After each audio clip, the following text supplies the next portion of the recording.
বিসমিল্লাহ। তো রাসায়নিক পরিবর্তন এই চ্যাপ্টারটা যার যেখানে ল্যাকিংস আছে পুরো ল্যাকিংসটা আলটিমেটলি উঠে যাবে, আর যার নতুন টপিকস আছে সেটাও আলটিমেটলি কভার হয়ে যাবে।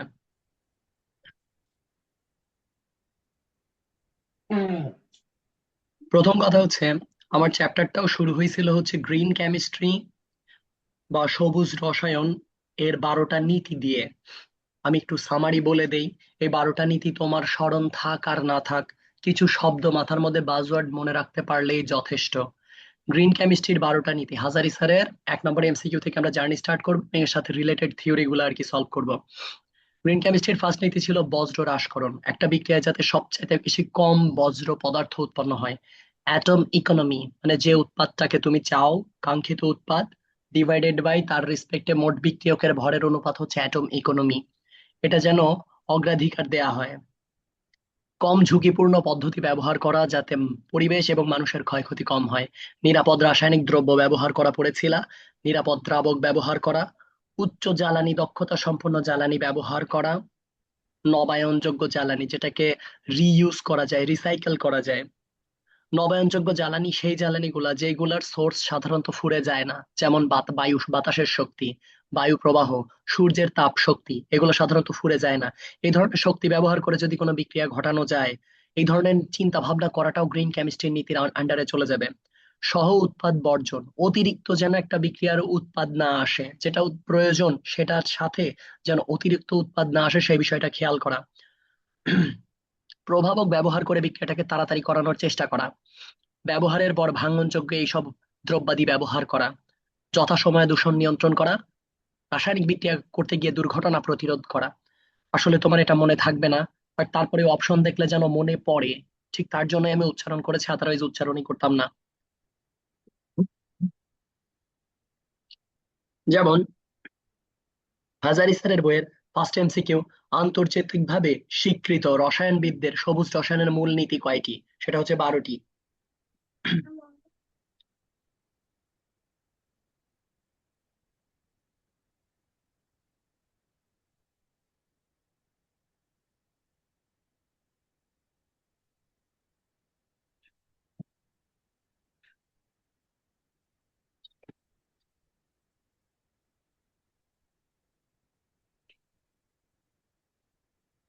Just minute.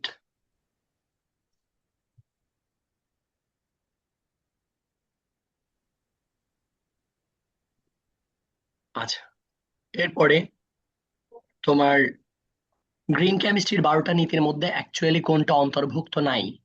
সেটা হচ্ছে বজ্র পদার্থ রোধকরণ ছিল, সর্বোচ্চ অ্যাটম ইকোনমি নিয়ে চিন্তা করা ছিল, দুর্ঘটনা না ঘটে এরকম কোনো কেমিক্যাল চেঞ্জ নিয়ে আলোচনা করা, এটাও ছিল, কিন্তু শ্রমিকদের স্বাস্থ্য সেবা এ ধরনের বিষয় ছিল না। সো গ হচ্ছে কারেক্ট অ্যান্সার। বিক্রিয়ার হারের একক কি হবে? বিক্রিয়ার হারের একক কি হবে? তো বিক্রিয়ার হার, বিক্রিয়ার হারের একক হচ্ছে সাধারণত বিক্রিয়ার ঘনমাত্রা। আর ইজিক্যাল টু কি পড়ছো? আর ইজিক্যাল টু পড়া হয়েছে যে আর ইজিক্যাল টু ছিল হচ্ছে delta C, delta C divided by delta T, delta C divided by delta T, তার মানে ঘনমাত্রার পরিবর্তন ডিভাইডেড বাই সময়ের পরিবর্তন, ঘনমাত্রার পরিবর্তন বাই সময়ের পরিবর্তন। ডেল্টা সি ঘনমাত্রার একক ছিল কি? মোল পার লিটার, মোল পার লিটার। আর সময়ের একক কি ছিল? সেকেন্ড। তাহলে মোল পার লিটার পার সেকেন্ড হচ্ছে তোমার, মোল পার লিটার পার সেকেন্ড হচ্ছে তোমার আলটিমেটলি ঘনমাত্রার বা বিক্রিয়ার হারের একক, বিক্রিয়ার হারের বিক্রিয়ার হার। একক। হুম হুম। আর ঘনমাত্রার একক কিন্তু আলটিমেটলি কি হবে? মোল পার লিটার, মোল পার লিটার, লিটার। ঘনমাত্রার একক কিন্তু হবে মোল পার লিটার।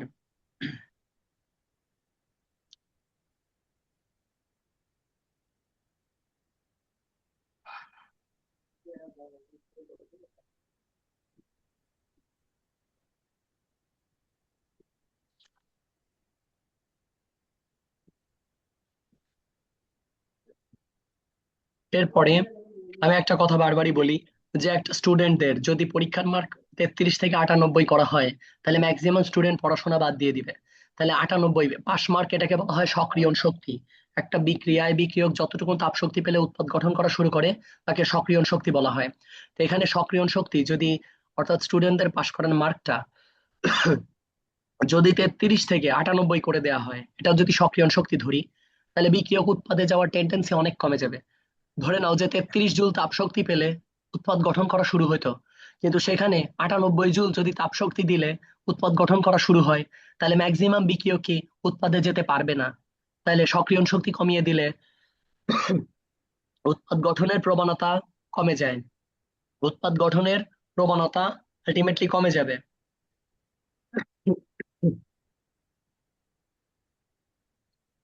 বিক্রিয়ার বেগ হ্রাস করতে কোনটা প্রয়োজন? বিক্রিয়ার বেগ অর্থাৎ বিক্রিয়ার বেগ হচ্ছে প্রতি সেকেন্ডে যে পরিমাণ উৎপাদ গঠন করে, উৎপাদ গঠনের হারটা সক্রিয়ণ শক্তির উপর ডিপেন্ড করে। সক্রিয়ণ শক্তি যদি কেউ বাড়ায় দেয়, তাহলে উৎপাদ গঠনের পরিমাণ কিন্তু গ্র্যাজুয়ালি কমতে থাকবে।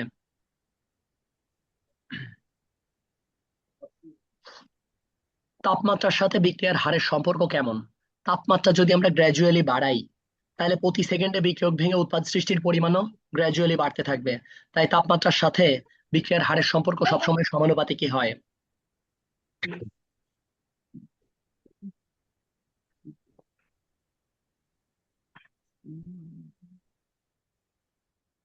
কোন বিক্রিয়ার হার সবচাইতে বেশি? এই কোশ্চেনের উত্তর কিভাবে দিবা? কোশ্চেনটা একটু ভালো করে বুঝো। সোডিয়াম ক্লোরাইড, এটা গঠিত হয়ে সোডিয়াম ক্লোরাইড লবণ গঠিত হবে, তার মানে এটা আলটিমেটলি কি অবস্থায় আছে? লবণ পানির মধ্যে আছে। স্যার একটু দেখান। বুঝতে পারি নাই। স্যার এটা একটু বুঝাই দেন আর একবার। হ্যাঁ হ্যাঁ, শিওর। সোডিয়াম আয়ন আর ক্লোরাইড আয়ন, এটা হচ্ছে পানির মধ্যে যদি 1 গ্লাস পানিতে লবণ ছেড়ে দেওয়া হয়, তাহলে সোডিয়াম আয়ন এবং ক্লোরাইড আয়ন পানিতে দ্রবীভূত অবস্থায় থাকে। কিন্তু এই দুইটা আয়ন জোড়া লেগে লবণ গঠিত হইতে প্রচুর পরিমাণ তাপ শক্তির যোগান দিতে হবে। যেমন সমুদ্রের পানিকে নিয়ে এসে প্রচুর পরিমাণ তাপ দিলে সেখান থেকে বাষ্পীভূত হবে, এবং আলটিমেটলি সমুদ্রের পানির নিচে জমে থাকা লবণগুলো শক্ত অবস্থায় পাওয়া যাবে, যেটা সমুদ্রের পানির খামারিরা লবণ উৎপাদনের জন্য এই পদ্ধতিটা ব্যবহার করে, অর্থাৎ সমুদ্রে বাঁধ দিয়ে সেই পানিটাকে বাষ্পীভূত করে। এটা একটা কাঠখড়ি খরচ করা বা কাঠখড়ি পোড়ানোর মতো পরিশ্রম সাধ্য একটা রিয়াকশন। এখানে বিক্রিয়ার হার সবচেয়ে বেশি হবে। প্রশ্ন হচ্ছে বিক্রিয়ার হার কোন ক্ষেত্রে সবচেয়ে বেশি হবে? ম্যাগনেসিয়াম ধাতু অক্সিজেনের সাথে বিক্রিয়া করে পুড়ে ম্যাগনেসিয়াম অক্সাইড ফর্ম করবে। হ্যাঁ, দহন বিক্রিয়া, এটা ফাস্টার, ঠিক আছে, কিন্তু কোন বিক্রিয়া সবচেয়ে বেশি হবে? কত প্রতি সেকেন্ডে বিক্রিয়ার হার কোনটা সবচেয়ে বেশি হবে? এটা কারেক্ট অ্যান্সার কেন হলো না, উত্তর বলছি। কপার সালফেট পেন্টাহাইড্রেট, এটা একদম মিষ্টির মতো দেখতে, নীল কালারের, যেটাকে তুঁত বলা হয়। কপার সালফেট পেন্টাহাইড্রেটকে তাপ দিলে কপার সালফেট সাদা লবণ পাওয়া যায়, এবং 5 অণু পানি পাওয়া যায়, বা অথবা পানি বাষ্পীভূত অবস্থায় পাওয়া যায়। এবং কপার সালফেটের সাদা পাউডার পাওয়া যায়। অথচ কপার সালফেট পেন্টাহাইড্রেট এটা একটা নীল কালারের মিষ্টির মতো দেখতে। এখানে আমরা মিথেনের সাথে ক্লোরিনের ইউভি রিয়াকশন, যেটা মিথেনের সাথে ক্লোরিনের ইউভি রিয়াকশন, এটা কেমন হয়? দেখো তো স্ক্রিন দেখা যাচ্ছে কিনা, নেক্সট স্ক্রিন। হ্যাঁ, জি স্যার। আচ্ছা, তো তোমার হচ্ছে সূর্যের আলো পেলে যেমন ধরো এটা CH4, methane, CH4 methane. Sorry to interrupt ভাইয়া, দেখা যাচ্ছে না নেক্সট স্ক্রিন। আচ্ছা আচ্ছা আচ্ছা, দেখি। Share screen, share screen.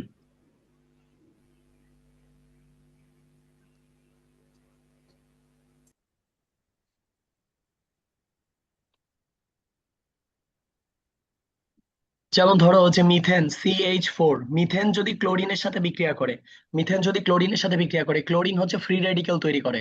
UV মানে হচ্ছে সূর্যের আলোর প্রভাবে ক্লোরিন ভেঙে গিয়ে এরকম সিঙ্গেল সিঙ্গেল ক্লোরিন তৈরি করে, সিঙ্গেল সিঙ্গেল ক্লোরিন পরমাণু তৈরি করে। 1 সেকেন্ডে প্রায় 70,000 থেকে 1 লক্ষ ক্লোরিন পরমাণু হাইড্রোজেনে সরায় দিতে পারে। আমি আবারও বলছি, এই একটা করে ক্লোরিন পরমাণু এই হাইড্রোজেনে সরায় দিয়ে এখানটায় নিজে বসবে। এটার নাম হলো আগে ছিল মিথেন, একটা ক্লোরিন বসলে হয় এর নাম ক্লোরোমিথেন। তারপরে আরো একটা ক্লোরিন এসে এখানে বসে, আরো একটা ক্লোরোমিথেন, আরো একটা ক্লোরিন বসে, ট্রাইক্লোরোমিথেন, আরো একটা ক্লোরিন বসে, টেট্রাক্লোরোমিথেন। অনলি 1 সেকেন্ডের মধ্যে, 1 সেকেন্ডের মধ্যে সর্বনিম্ন বিক্রিয়ার রেট দেখা যায় 70,000। কোনো কোনো ক্ষেত্রে বইতে উল্লেখ আছে 1 লক্ষেরও বেশি এরকম পরমাণু, মানে হাইড্রোজেন পরমাণুকে সরিয়ে দিয়ে ক্লোরিন পরমাণু বসতে পারে। এইরকম কোনো বিক্রিয়া পৃথিবীতে খুবই রেয়ার, যে 1 সেকেন্ডে 1 লক্ষের কাছাকাছি পরমাণু রিপ্লেসমেন্ট বিক্রিয়া দিতে পারে, যেটা ক্লোরিন দিতে পারে। অন্য কেউ এই ধরনের রিয়াকশন দেওয়ার মতো অ্যাবিলিটি রাখে না। সো এই ক্ষেত্রে তোমাকে মনে রাখতে হচ্ছে যে ক্লোরিনের সাথে তোমার বিক্রিয়া কমন পড়ুক আর না পড়ুক, ক্লোরিনের সাথে বিক্রিয়া হবে ম্যাক্সিমাম রেটের, এবং এর থেকে ম্যাক্সিমাম রেটের রিয়াকশন আর কেউ দিতে পারে না। প্রতি সেকেন্ডে 1 লক্ষের আশেপাশে স্পিড হয়, অর্থাৎ 1 লক্ষ পরমাণু যুক্ত হতে পারে হাইড্রোজেন পরমাণুকে সরায় দিয়ে।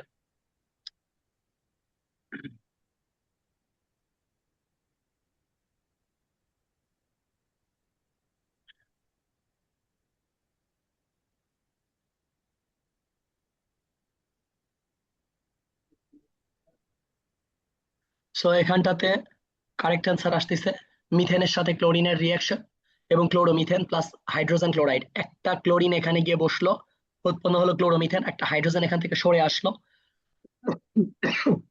আর এখানে বেঁচে থাকা একটা ক্লোরিনের সাথে বিক্রিয়া করে এই সেল তৈরি করছে। এরপরে আসো, রাসায়নিক বিক্রিয়া কখন delta H is equal to delta E হয়? Delta H is equal to delta E হয়। না চাইলেও আমাকে পদার্থবিজ্ঞান দ্বিতীয় পত্রের একটা কনসেপ্ট নিয়ে আলোচনা করতে হচ্ছে, কারণ হাসারি স্যার প্রশ্নগুলো অনেকগুলাই সহজ করছে, কিন্তু কিছু কিছু কোশ্চেন বেশি অ্যাডভান্স লেভেলের করতে গিয়ে পদার্থবিজ্ঞান দ্বিতীয় পত্রের সাথে লিংক করে ফেলছে। আমি সহজভাবে বোঝাচ্ছি, হয়তোবা অতটা কঠিন লাগবে না।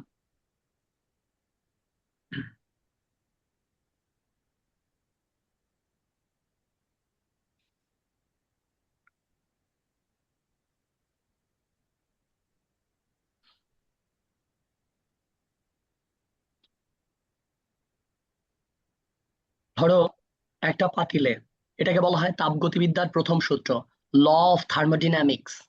একটু সিস্টেমটাকে একটু ভালো করে ধরো, বুঝতে পারবা, সবাই বুঝতে পারবা। এটা একটা পাত্র, এই পাত্রে কিছু পানি আছে, এই পানিটাকে আমি বাষ্পীভূত করব, আর এর উপর একটা সরা দেয়া আছে, যেমন ভাতের ঢাকনার সরা হয়। নিচ থেকে আমি তাপ দিচ্ছি, এই তাপের পরিমাণকে ডিকিউ বলা হয়, ডিকিউ। অথবা তুমি ক্যালকুলাস প্যাটার্নে যদি না যাও, তাপের পরিমাণকে কিউ দিলাম। এই পানির অণুগুলো বাষ্পীভূত হবে এবং বাষ্পগুলা আলটিমেটলি উপরের দিকে উঠতে থাকবে এবং ভাতের ঢাকনার সরাকে ধাক্কা দিতে থাকবে। ভাতের ঢাকনাকে বারবার ধাক্কা দিতে দিতে এই সরাটা এক পর্যায়ে ধরো উপচে পড়ে গেল এর ওপর, তার মানে এর ওপর বল প্রয়োগ হয়েছে এবং ঢাকনাটা সরে গেছে। বল প্রয়োগ হয়ে সরে যাওয়াকে আলটিমেটলি আমরা পদার্থবিজ্ঞানে কাজ বলি। সিস্টেমটা কি হলো, আমরা নিচ থেকে যে তাপটা দিচ্ছি, এটাকে বলা হয় সরবরাহকৃত তাপ শক্তি, ইজ ইকুয়াল টু, এই তাপটা কি কি কাজ করেছে? কেন ভেতরের পানিকে উত্তপ্ত করে নাই? হ্যাঁ করছে। এটাকে বলা হয় পানির অভ্যন্তরীণ শক্তি বৃদ্ধি, ইউ। প্লাস আর একটা কাজ করেছে, এই পানির,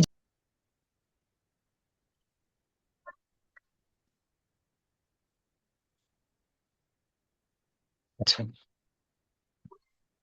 আমরা তাপগতিবিদ্যার প্রথম সূত্র বা থার্মোডিনামিক্স এর ফার্স্ট ল নিয়ে কথা বলছিলাম। এই পাত্রটাতে তুমি যদি কন্টিনিউয়াসলি তাপ দাও, সেই তাপ শক্তি হবে কিউ। তার দুটো কাজ করে। এক, পাত্রের ভেতরকার পানির অণুগুলোকে উত্তপ্ত করে, যেটা পদার্থবিজ্ঞানে বলা হয় অভ্যন্তরীণ শক্তি বৃদ্ধি করা। সো পাত্রের ভেতরকার পানির অণুগুলো উত্তপ্ত হবে, উত্তপ্ত হয় এনার্জির পরিমাণ ইউ, এবং বাষ্পগুলা পাত্রের দেয়ালে গিয়ে, দ্যাট মিনস সরার উপর আঘাত করবে এবং সরা এক পর্যায়ে নড়ে বসবে। তার মানে আলটিমেটলি তুমি কৃত কাজ ডাব্লু পাবা। তাহলে এই সিস্টেমে যদি আমি তাপ শক্তি কিউ সরবরাহ করি, আমি দুটো কাজ পাবো। এক, অভ্যন্তরীণ শক্তি বৃদ্ধি পাবে। দুই, পাত্রের সরা নড়বে বা কৃত কাজ হবে। দ্বিতীয় বিষয়, আমি যদি তোমাকে বলি যে চাপ আর আয়তনের একটু গুণফল বের করো তো। চাপকে সাধারণত পদার্থবিজ্ঞান এবং রসায়ন বিজ্ঞানে পি দিয়ে লেখে, আয়তনকে ভি দিয়ে লেখে। তোমাকে যদি জিজ্ঞাসা করি এর একক কি হবে, চাপের একক তুমি স্কুল থেকে পড়ে আসতেছ, newton per metre square, newton per metre square. আয়তনের একক কি পড়েছো তোমরা স্কুলে? আয়তনের একক পড়ছো মিটার কিউব। তাহলে এই দুইজনকে যদি চাপ আর আয়তনকে যদি গুণ করো, মিটার স্কোয়ার আর মিটার কিউব কাটাকাটি গেলে একটা মিটার থাকে, তাহলে অ্যান্সার আসে নিউটন মিটার। তোমাকে যদি বলি নিউটন আর মিটারের যে গুণফল, নিউটন আর মিটারের গুণফল, এটা অ্যাকচুয়ালি জিনিসটা কি? নিউটন হচ্ছে বলের একক এফ, আর মিটার হচ্ছে সরণের একক এস। এফ আর এস, বল আর সরণের গুণফলকে তুমি কাজ জানো সেই স্কুল থেকে। তাহলে তোমাকে একটা জিনিস মেনে নিতে হবে, চাপ আর আয়তনের গুণফল পদার্থবিজ্ঞানী নিয়ম অনুযায়ী এটা কাজ হয়। চাপ আর আয়তনের গুণফল কি হয়? কাজ হয়, কারণ এটা এটা নিউটন মিটারের একক আসে, নিউটন মিটারের একক আসে। সো আমরা একটা নতুন জিনিস জানলাম যে পদার্থবিজ্ঞানের রুলস অনুযায়ী কোন গ্যাসের দ্বারা কৃত কাজ হবে চাপ আর আয়তনের গুণফল। তাহলে এই জায়গাটা একটু নোটিস করতে হবে। আমরা একটা সিস্টেমে মানে একটা পাত্রে যখন তাপ দেই, সেই তাপ দুটো কাজ করতে পারে। এক, অভ্যন্তরীণ শক্তি বৃদ্ধি, দুই হচ্ছে কৃত কাজ। আমি এটাকে ইকুয়েশন ফরম্যাট বানিয়ে দিই। এটাকে যদি ইকুয়েশন ফরম্যাট বানিয়ে নেই, আমার ইকুয়েশন ছিল আমরা একটা সিস্টেমে তাপ শক্তি দিচ্ছি কিউ, অভ্যন্তরীণ শক্তি বৃদ্ধি পাচ্ছে ইউ, এবং এর রেসপেক্টে কাজ পাচ্ছি, এবং কাজের পরিমাণ তুমি কিন্তু মেনে নিয়েছো চাপ এবং আয়তনের পরিবর্তনের গুণফল। এটাকে ডেল্টা ভি দিয়ে লেখে পদার্থবিজ্ঞানে। তাহলে চাপ পি ইন্টু ডেল্টা ভি।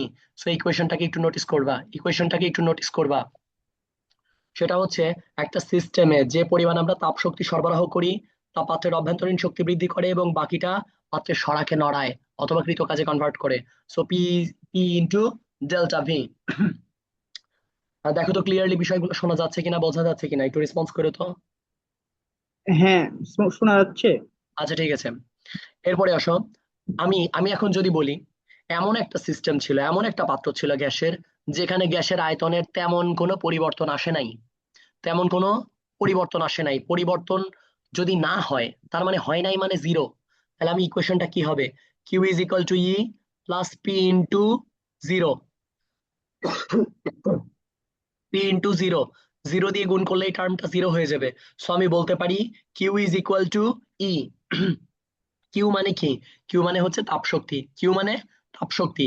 তো আমি একটা সিস্টেমে যে পরিমাণ তাপশক্তি দিচ্ছি, সেটার কারণে সম্পূর্ণ অভ্যন্তরীণ শক্তি পাওয়া যাচ্ছে। আচ্ছা, তাপশক্তিকে কিন্তু আমাদের পদার্থবিজ্ঞানে কিউ দিয়ে লিখলেও কেমিস্ট্রিতে কিন্তু হিট হিসেবে এইচ দিয়েও লেখে মাঝে মাঝে, পদার্থবিজ্ঞানেও এইচ দিয়ে লেখে। সো প্রতীক সমস্যা না। তাহলে আমরা যে পরিমাণ হিট অথবা তাপ ট্রান্সফার করি তা শুধু অভ্যন্তরীণ শক্তিকে বৃদ্ধি করে। কখন করে? যখন আয়তনের পরিবর্তন হয় না। যখন আয়তনের পরিবর্তন হয় না। এই লাইনটা অত্যন্ত ইম্পর্টেন্ট ছিল, এবং এই থার্মোডিনামিক্স এর এই ফর্মুলাটাকে হাজারি স্যার একটা ইম্পর্টেন্ট একটা কোশ্চেনের রূপ দিয়েছে। কোশ্চেনটা কেমন ছিল আসলে আমরা একটু কোশ্চেনে যাই। কোশ্চেনটা এমন ছিল,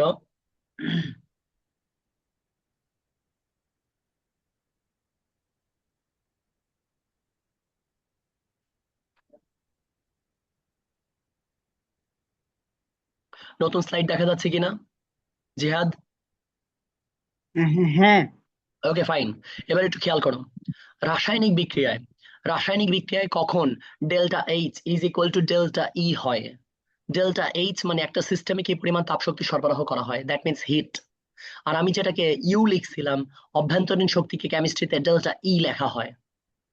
সো কি লেখা হয়? Delta H is equal to delta ই কখন হয়? একটা জিনিস খেয়াল করো, পাশে একটা পদ বাদ দেওয়া হয়েছে plus P into delta V. Delta ভির মান জিরো হয়ে গেছে। ডেল্টা ভি মানে আয়তনের পরিবর্তন। আয়তন পরিবর্তন হয় নাই, তার মানে আয়তন স্থির ছিল। আয়তন স্থির ছিল। আমি নিচে ইকুয়েশন লিখে দিয়েছি।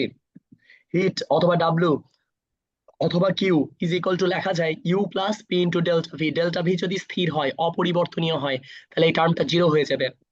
হিট ইজ ইকুয়াল টু অভ্যন্তরীণ শক্তি হবে। তো delta H is equal to delta E. ইউটাকেই কিন্তু রসায়ন বই হাজারি স্যার ডেল্টা ই লিখছে।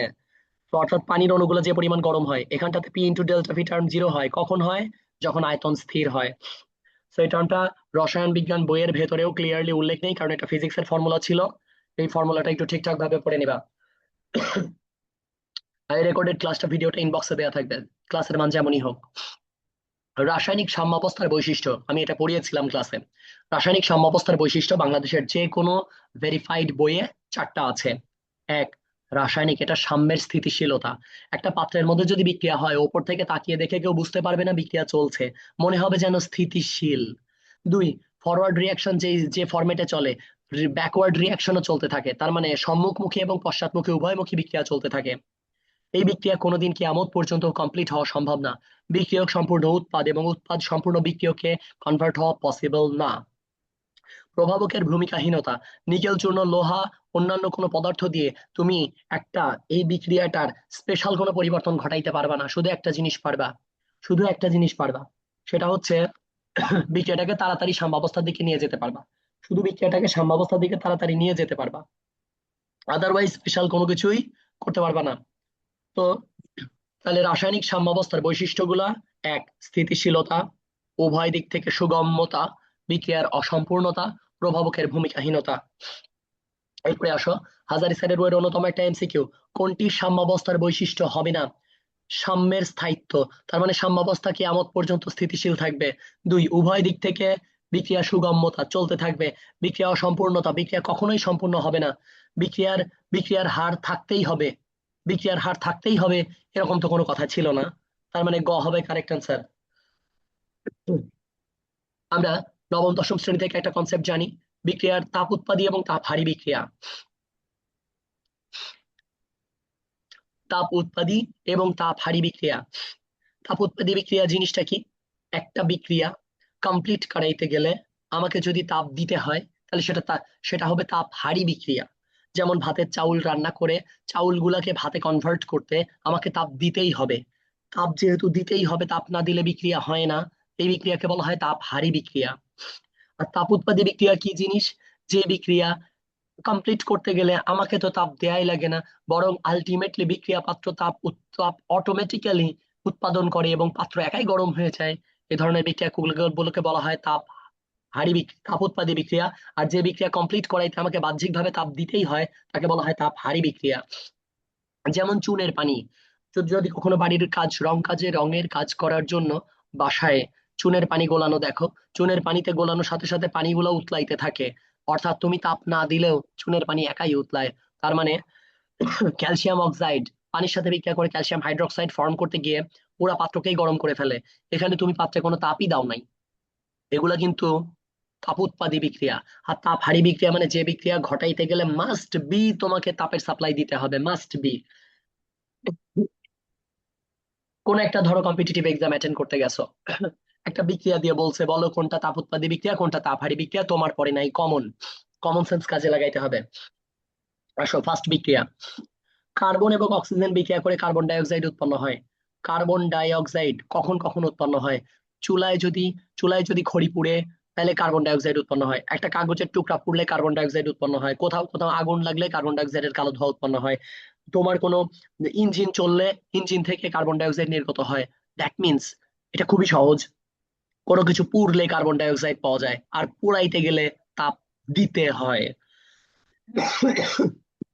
তার মানে এটা একটা এটা একটা তোমার আলটিমেটলি আমাকে যেহেতু এই বিক্রিয়াটা কমপ্লিট করতে গেলে ডেল্টা এইচ, এই বিক্রিয়ার উৎপাদ, কারণ তুমি দেখবা যে যতগুলো দহন বিক্রিয়া আছে, পোড়ানোর বিক্রিয়া, পুড়লে তুমি একটা কাঠের সাথে অক্সিজেনের বিক্রিয়া দাও, কাঠ plus oxygen is equal two পাবা কার্বন ডাই অক্সাইড প্লাস পানি প্লাস তাপ প্লাস আলো।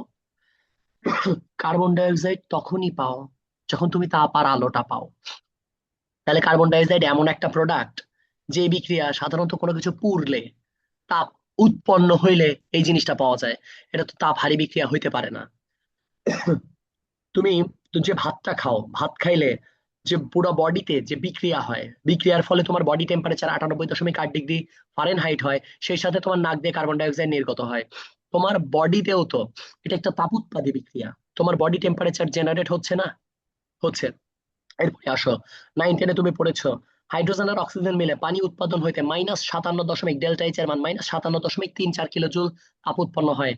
মানে পানি উৎপাদন করতে গেলে, হাইড্রোজেন আর অক্সিজেন গ্যাস দিয়ে পানি উৎপাদন করতে গেলে এখানে প্রচুর পরিমাণ তাপ উৎপন্ন হয়। ডেল্টা এইচ এর মান মাইনাস, এটা 9-10-এর একটা কমন বিক্রিয়া। এরপরে আসো, এটা কি মিথেন গ্যাস। মিথেন গ্যাস যদি অক্সিজেন, মিথেন রান্নার যে চুলার গ্যাস, এটা অক্সিজেনের সংস্পর্শে বিক্রিয়া করে কার্বন ডাই অক্সাইডের পানি তৈরি করে। রান্নার চুলায় যে গ্যাসটা ব্যবহার করতেছো, ও অক্সিজেনের সাথে বিক্রিয়া করলে কার্বন ডাই অক্সাইড তৈরি করে। সাথে তো তাপ আর আলো পাচ্ছই, সেই তাপ পাওয়ার জন্যই তো ভাতটা রান্না হয়, রান্নার কাজটা কমপ্লিট হয়। এটা তাপ হারি কিভাবে হতে পারে? এটাও তো তাপ উৎপাদী বিক্রিয়া, তাপ তুমি পাচ্ছ, সেই তাপ দিয়েই তো কাজটা হচ্ছে। তুমি তিনটাই বুঝে ফেলছো। এটা হচ্ছে প্রত্যেকটা তাপ উৎপাদী বিক্রিয়া। এবং একটা কমন সেন্স কাজে লাগাও, কার্বন ডাই অক্সাইড উৎপন্ন হলে তার সাথে তাপ উৎপন্ন হবে, মাস্ট বি। পানি উৎপাদন করতে গেলে গ্যাস থেকে এখানে তাপ উৎপাদী বিক্রিয়া হবে। কিন্তু এটা তুমি জানো না, নাইট্রোজেন আর অক্সিজেন বিক্রিয়া করে নাইট্রোজেন মনোক্সাইড, নাইট্রোজেন সাধারণত একটি শিথিল গ্যাস, নিউট্রাল গ্যাস, বিক্রিয়াই করতে চায় না। নাইট্রোজেনকে পর্যায় সারণীতে হিলিয়াম, নিয়ন, আর্গন, ক্রিপ্টন, জেনন, রেডনের পরে নিষ্ক্রিয় গ্যাসের পরে যদি কাউকে স্থান দেওয়া হয়, তাহলে সেটা হবে নাইট্রোজেন। তাহলে নিষ্ক্রিয় গ্যাসের মতো কাছাকাছি, বিক্রিয়াই করতে চায় না।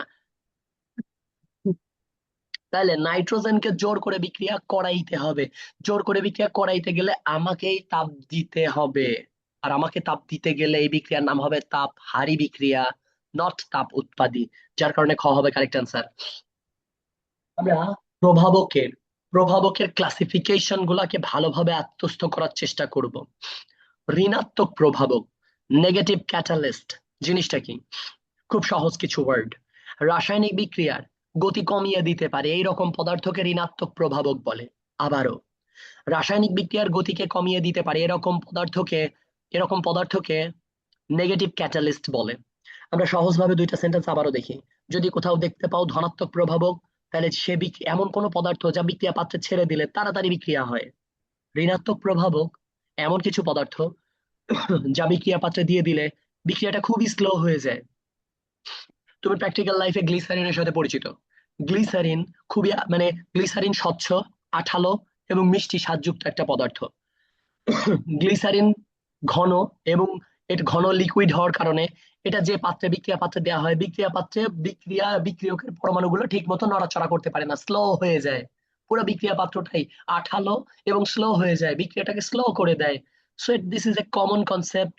ঋণাত্মক প্রভাবকই হবে গ্লিসারিন। আমরা সেই সাথে আরো একটা জিনিস মনে রাখবো, alcohol, methanol, ethanol, propanol, butanol, এগুলাও কিন্তু ঋণাত্মক প্রভাবক। আমরা দুটো ঋণাত্মক প্রভাবকের নাম ভর্তি পরীক্ষা এবং বইয়ের এক্সারসাইজ প্রবলেমের জন্য মনে রাখবো। ঋণাত্মক প্রভাবক আমাদের বইয়ে রয়েছে গ্লিসারিন অ্যান্ড সেকেন্ড অ্যালকোহল। সব পড়ার মূল কথা, যে পদার্থ বিক্রিয়ার গতিকে কমায় তাকে ঋণাত্মক প্রভাবক বলে। উদাহরণ গ্লিসারিন এবং অ্যালকোহল, গ্লিসারিন এবং অ্যালকোহল। কম্পিটিটিভ এক্সামে কিন্তু অ্যালকোহল না থেকে তুমি কিন্তু ইথানল পেতে পারো, প্রোপানল পেতে পারো, that will be the correct answer. Question, Hazari স্যারের 10 নম্বর এমসিকিউ, কোনটা ঋণাত্মক প্রভাবক বলে তুমি মনে করো? অবভিয়াসলি গ্লিসারিন, আর গ্লিসারিন সঠিক উত্তর না থাকলে তুমি দিতা কি? Alcohol. Next concept, catalyst poison, প্রভাবক বিষ অ্যাকচুয়ালি জিনিসটা কি? আগে কমন কনসেপ্টে আসো। প্রভাবক বিষ মানে যে বিক্রিয়া থামায়া দিতে পারে, সব কথার মূল কথা, যে বিক্রিয়া থামায়া দিতে পারে অথবা বিক্রিয়াকে স্লো করতে করতে এক পর্যায়ে থামিয়েই ছাড়ে, এই ধরনের পদার্থের নাম কিন্তু প্রভাবক বিষ, ক্যাটালিস্ট পয়জন। আবারও পড়ি, যে সব রাসায়নিক পদার্থের উপস্থিতিতে বিক্রিয়ার প্রভাবকের প্রভাবন ক্রিয়া হ্রাস পায়, বিক্রিয়ার গতি কমতে কমতে একবারে বন্ধ হয়ে যায়, তাদেরকে প্রভাবক বিষ বলে। কি কি সে প্রভাবক বিষ হতে পারে? এক, ধুলাবালি, বিক্রিয়া পাত্রে ধুলাবালি প্রবেশ করলে বিক্রিয়া বন্ধ হয়ে যাওয়ার একটা প্রবাবিলিটিস থাকে। দুই, সালফারের গুঁড়া। তিন, আর্সেনিক অক্সাইড। ওয়ান থিং তুমি সেই ছোটবেলা থেকেই জানো, আর্সেনিকোসিস, আমাদের টিউবওয়েলের পানিতে আর্সেনিক থাকলে আর্সেনিক বিষক্রিয়া দেখা দেয়, যা মানুষের বিভিন্ন বডিতে তার সিমটম এবং বিভিন্ন রকম ট্যাগ রিপ্রেজেন্ট করে থাকে। সো আর্সেনিক এক প্রকার বিষ, আর্সেনিকের বিষক্রিয়া দেখা দেয় পানির মাধ্যমে। সো এটাও কিন্তু প্রভাবক বিষ। তাহলে আবার একটু দেখে ফেলি আমরা, প্রভাবক বিষ কি? যা বিক্রিয়াকে বন্ধ করে দিতে পারে। উদাহরণ কি কি? ধুলাবালি, সালফারের গুঁড়া, আর্সেনিকের অক্সাইড, এবং নিচে আরেকটা পদার্থ দেখতে পাচ্ছ, তার নাম platinum, which is known as a white gold, যেটাকে হোয়াইট গোল্ড বলা হয়, অলংকার হিসেবে ব্যবহার করা হয়। পরীক্ষার হলে কি আমি আদৌ এইভাবে কমন পাবো? এটা একটা প্রশ্ন। আচ্ছা, তুমি তোমার কিছু কমন সেন্স কাজে লাগাইতে হবে।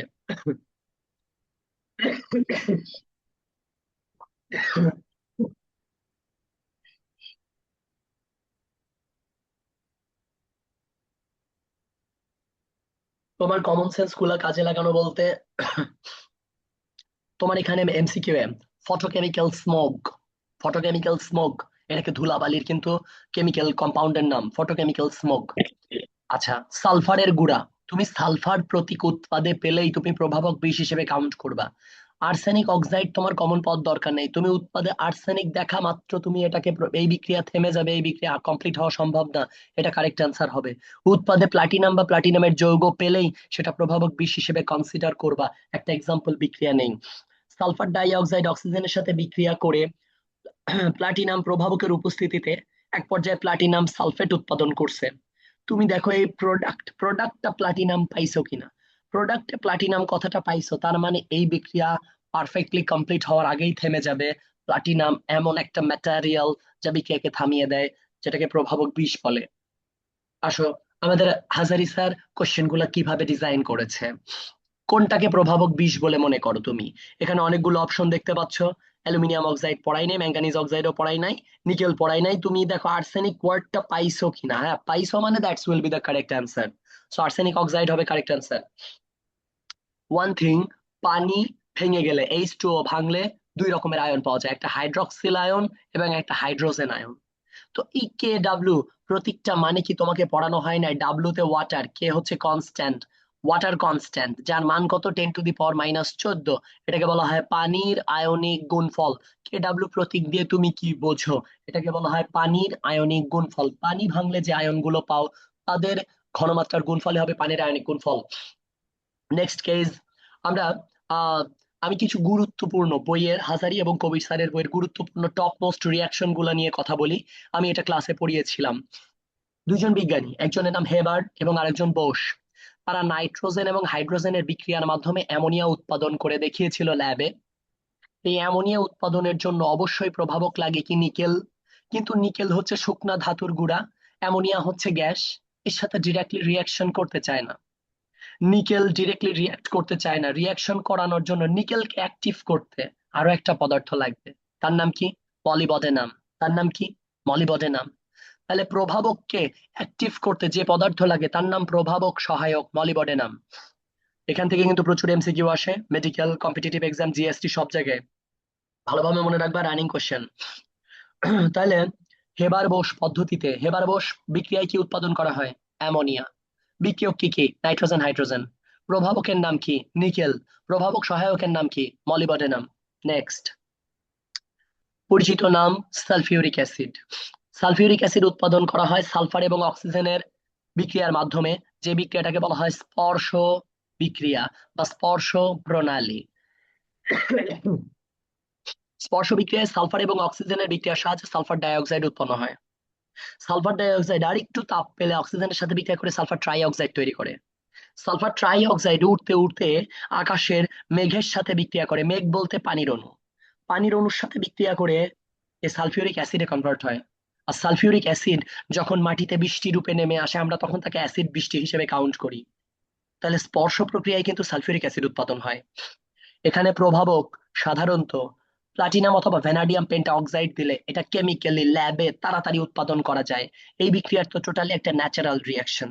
তুমি যদি চাও এটা ল্যাবে টেস্ট করবা, অ্যাসিড বৃষ্টি আমি আমি আমি একটা ল্যাব রুমে বানায় দেখাবো অ্যাসিড বৃষ্টি যেভাবে হয়। তাহলে ভাই তোমাকে প্লাটিনাম এবং অথবা ভ্যানাডিয়াম পেন্টা অক্সাইড প্রভাবক ব্যবহার করতে হবে। আবারও ফ্ল্যাশব্যাক বলছি। এবারও বোস প্রণালীতে নাইট্রোজেন হাইড্রোজেন বিক্রিয়ার সাহায্যে অ্যামোনিয়া উৎপাদন করা হয়। প্রভাবকের নাম নিকেল, প্রভাবক সহায়ক মলিবডেনাম। স্পর্শ প্রণালীতে কি উৎপাদন করা হয়? Sulphuric acid. সালফার অক্সিজেন বিক্রিয়া করে সালফার ডাইঅক্সাইড, আরো একটা অক্সিজেনের সাথে বিক্রিয়া করে sulphur trioxide, and finally মেঘের পানির সাথে বিক্রিয়া করে অথবা বাষ্পের সাথে বিক্রিয়া করে সালফিউরিক অ্যাসিড উৎপাদন করা হয়। ডেল্টা এইচ এর মান হয় -200 কিলোজুল/মোল। অ্যামোনিয়ার বিক্রিয়ার এখানে ডেল্টা এইচ এর মান লেখেন নাই কেন? আমি মুখে বলে দিচ্ছি। -92.8 অথবা প্রায়, বইয়ে লেখা থাকে 93 কিলোজুল/মোল। কবির স্যার লিখে ফেলছে -92 কিলোজুল/মোল, পয়েন্টের পরে মানি বলে নাই। So near to -92 kilojoule mole. Sulphuric acid উৎপাদনের প্রভাবক কিন্তু হয় প্লাটিনাম অথবা ভ্যানাডিয়াম পেন্টা অক্সাইড। হাজারি স্যারের টপ মোস্ট MCQ, স্পর্শ পদ্ধতিতে সালফিউরিক অ্যাসিড উৎপাদনে কোন প্রভাবকটি ব্যবহার করা হয়? সঠিক উত্তর হবে ভ্যানাডিয়াম পেন্টাঅক্সাইড। ভ্যানাডিয়াম পেন্টাঅক্সাইড অপশনে যদি না পাও তাহলে সঠিক উত্তর দিবা প্লাটিনাম। কেসি এবং কেপি এর মধ্যে রিলেশনশিপ, এটা আমি তোমাদেরকে ক্লাসে পড়িয়েছিলাম। কেপি, পিতে প্রেসার, সিতে কনস্ট্যান্ট। কেসি এবং কেপির মধ্যে রিলেশন হচ্ছে KP is equal to KC R T to the power delta N. KP is equal to KC then R T to the power delta N. KP হচ্ছে চাপ সাম্য ধ্রুবক, কেসি ঘনমাত্রা সাম্য ধ্রুবক, আর মোলার গ্যাস ধ্রুবক, টি কেলভিন টেম্পারেচার, আর delta N মানে হচ্ছে মোল সংখ্যার পার্থক্য। কোন মোল সংখ্যার পার্থক্য? উৎপাদের মোল সংখ্যা মাইনাস বিক্রিয়কের মোল সংখ্যা। আচ্ছা, আর এর মানটা সাইডে এখানে লেখা আছে কত? 0.0821। এককটা মনে রাখবা, litre ATM per kelvin per mole. এবার তোমাকে হাজারি স্যার এই রিলেটেড 5টা MCQ ডিজাইন করছে, আমি মাত্র একটা রাখছি কারণ বিরক্তিকর লেগেছিল আমার কাছে। তোমাকে একটা বিক্রিয়া দিছে, বিক্রিয়াটাতে কি বলা আছে? এখানে বিক্রিয়াটাতে বলা আছে যে এ আর বি বিক্রিয়া করে। তোমাকে কেসি আর কেপি এর এককটা তোমাকে একটু মনে করায় দেই। তোমাকে যদি বলা হয় কোনো বিক্রিয়ায় কেসি এর একক কি হবে, সি মানে কি, সি মানে ঘনমাত্রা, সি মানে কি ঘনমাত্রা, ঘনমাত্রার একক কি, মোল পার লিটার। তোমাকে যদি বলে অমুক বিক্রিয়ায় কেসি এর একক কি হবে, তুমি লিখবা মোল পার লিটারের পাওয়ার কত দিবা, ডেল্টা এন। যদি তোমাকে প্রশ্ন করা হয় কেপি এর একক কি হবে, কেপি এর একক হবে, তুমি কি জানো না চাপের একক এটিএম, তুমি প্রথমে লিখে নিবা এটিএম, তার পাওয়ার কত দিবা, ডেল্টা এন। আমি এগুলো ক্লাসে শেখাইছি। এখন কাজের কথায় আসি, তোমাকে এখানে ওটা আসলে জিজ্ঞাসাই করেনি, তোমাকে বলছে যে এই বিক্রিয়াতে কেপি আর কেসি এর মধ্যে সম্পর্ক কি হবে। তোমাকে একটু আগে ইকুয়েশন পড়াইছি, KP is equal to KC then R T to the power delta N. Delta N এর মান কত দেখো তো, উৎপাদ কত মোল, 3 মোল, মাইনাস বিক্রিয়ক কত মোল, 1 মোল, 1 মোল, মোট মিলে 2 মোল, 3 থেকে 2 বাদ দিলে কত হয়, 1। তাহলে ডেল্টা এন এর মান এই জায়গাটায় কত বসবে, 1। সেই জন্য এটা কারেক্ট আনসার হয়েছে। এগুলার পাওয়ার গুলা মিলতেছে না, এটার পাওয়ার 0 হয়ে গেছে। কেসি, আর এই এই ফরম্যাটটাই ভুল। KC is equal to KP লেখা, সূত্র হচ্ছে KP is equal to KC then R T to the power delta N. তারপর পরের কোশ্চেনে যাই, কোশ্চেনটা অনেক, এটা অনেক অনেক বেশি ইজি ছিল।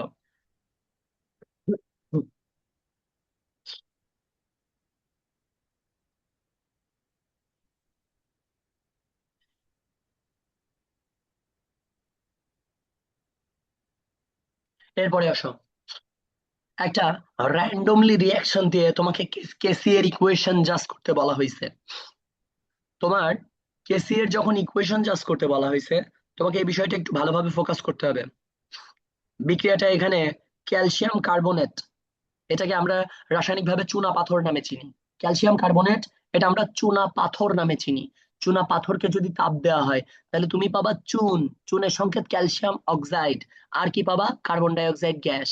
তাহলে ক্যালসিয়াম কার্বনেট, এটাকে তাপ দিলে তুমি ফার্স্ট অফ অল এখান থেকে আগে বিয়োগ বাদ দাও, CO2, কার্বন ডাই অক্সাইড চলে যাবে, তাহলে আছে CaO, একটা অক্সিজেন পড়ে আছে যেটা চুন। তুমি জানো যে ক্যালসিয়াম কার্বনেট, চুনা পাথরও সলিড, সলিড শক্ত, চুনও শক্ত, বাট কার্বন ডাই অক্সাইড এটা আলটিমেটলি একটা gas, carbon die oxide ultimately একটা গ্যাস। এই বিক্রিয়ায় তোমাকে কেসি এর রাশিমালা লিখতে বলা হয়েছে। এখন কেসপি এবং কেসি কিন্তু পড়ানো হয় সাধারণভাবে, সাধারণভাবে গ্যাসিয়াস এবং লিকুইড কম্পাউন্ডের জন্য। তুমি চাইলেই এটা সলিড কম্পাউন্ডের জন্য লিখতে পারবা না। তাহলে আমি তোমাকে একটু লিখি, কেসি, কেসি কি হবে, উৎপাদের ঘনমাত্রা ডিভাইডেড বাই বিক্রিয়কের ঘনমাত্রা। উৎপাদ কারা, উৎপাদের মধ্যে কিন্তু সলিড ম্যাটেরিয়াল তুমি নিতে পারবা না, সলিড ম্যাটেরিয়াল বাদ। কার্বন ডাই অক্সাইড গ্যাসীয় ম্যাটেরিয়াল নিতে পারবা, তাহলে এর ঘনমাত্রাকে কত ধরবো, এর ঘনমাত্রাকে তুমি 1 ধরবা, গুণন কার্বন ডাই অক্সাইডের ঘনমাত্রা, কার্বন ডাই অক্সাইডের ঘনমাত্রা ডিভাইডেড বাই বিক্রিয়ক কোনটা, বিক্রিয়ক কি ক্যালসিয়াম কার্বনেট, তুমি এটা নিতে পারবা না, এটা একটা সলিড ম্যাটেরিয়াল, এর পরিবর্তে কত লিখবা, 1। তাহলে দেখো তো রেজাল্ট কি আসলো, 1 1 বাদ, জাস্ট কার্বন ডাই অক্সাইডের কনসেন্ট, carbon dioxide. So KC is equal to just carbon ডাই অক্সাইডের ঘনমাত্রা, এটা হবে কেসি এর ইকুয়েশন। তোমাকে যদি এই সেম কোশ্চেনটা দিয়ে বলতাম, বলো তো কেপি এর ইকুয়েশন কি হবে, কেপি এর ইকুয়েশন, তুমি কিন্তু সেম কাজটাই করবা। কেপি এর ইকুয়েশন, কেপি মানে কি, প্রেসার অফ, প্রেসার অফ উৎপাদকে কার্বন ডাই অক্সাইড, শুধু গ্যাসের প্রেসার হয়। কার্বন ডাই অক্সাইড কত মোল তৈরি হচ্ছে, 1 মোল না, বলো।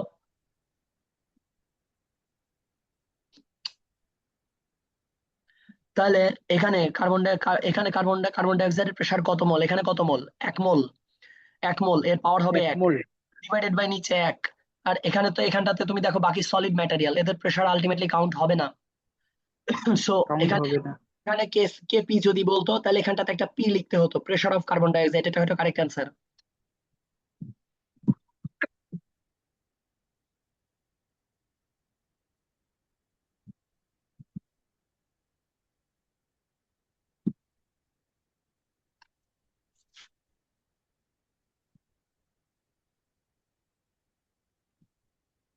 এই কোশ্চেনটা বিগত বছরগুলোতে কুয়েটে আসছে এবং বুটেক্স ভর্তি পরীক্ষাতেও আসছে।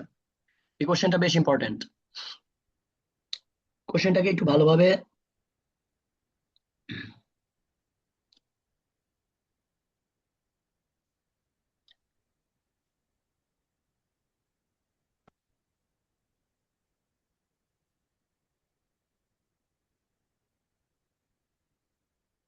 কোশ্চেনটাকে একটু ভালোভাবে ধরো। তোমার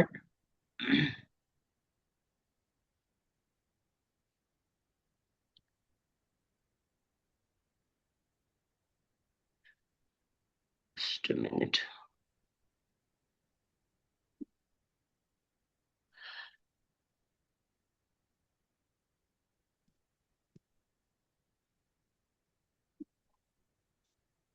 আর এই বিক্রিয়াটাতে তোমাকে একটা র্যান্ডমলি রিয়াকশন দিয়ে তোমাকে তোমার সাম্য ধ্রুবক গুলোর মধ্যে সম্পর্ক যাচ করতে বলা হবে।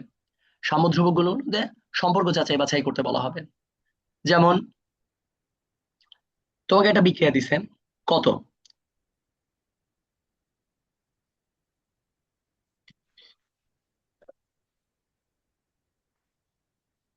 আচ্ছা এই এই এই লাইনটা কেটে গেলে আর একটা লিঙ্ক যাবে, আমাকে আর আর সামান্য সময় দিলেই হয়ে যাবে।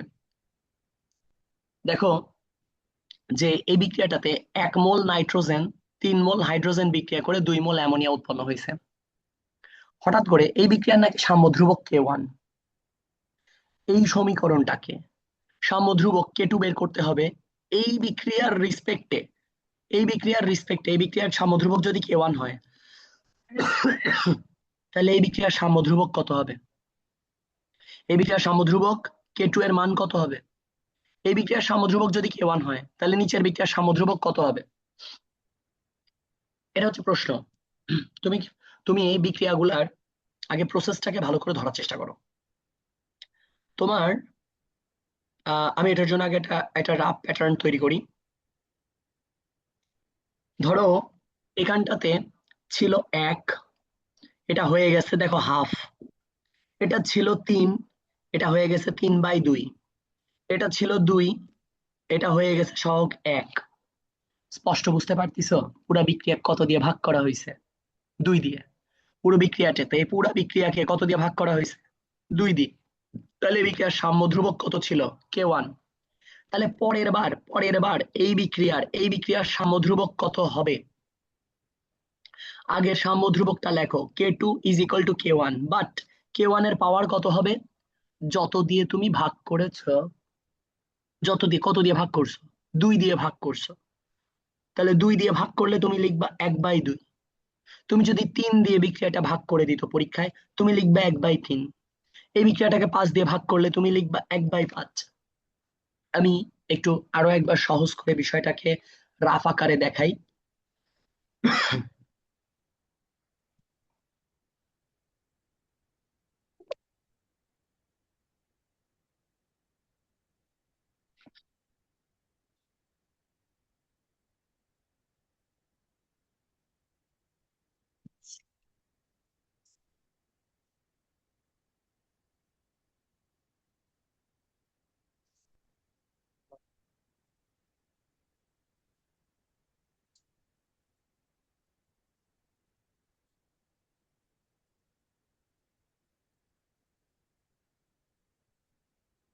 ধরো ধরো তোমাকে বলা হয়েছে যে যে 2 মোল A 3 মোল B বিক্রিয়া করে C+D তৈরি করছে।